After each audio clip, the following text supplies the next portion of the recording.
हम करेंगे हर मजलूम की हिमायत। बिस्मिल्लाहिर्रहमानिर्रहीम। अस्सलामु अलैकुम। मैं हूँ हुरैन फातिमा और आप देख रहे हैं हिमायती न्यूज़ HD चैनल।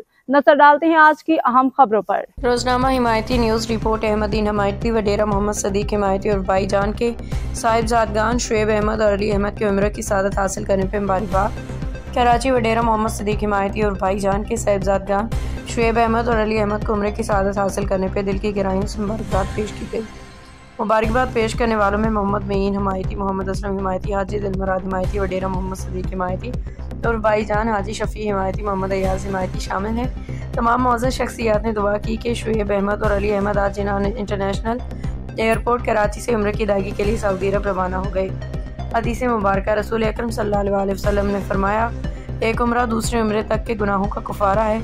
हाजी मबरूर का बदला सिर्फ जन्नत है। अल्लाह ताला उनके इस मुबारक सफ़र को आसान फरमाए, बखैर आफियत मुकम्मल करे और तौफीक अता करे कि उनका उम्र कबूल फरमाए। अब तक के लिए इतना ही। मज़ीद खबरों और अपडेट से बाखबर रहने के लिए देखते रहें हिमायती न्यूज़ HD चैनल।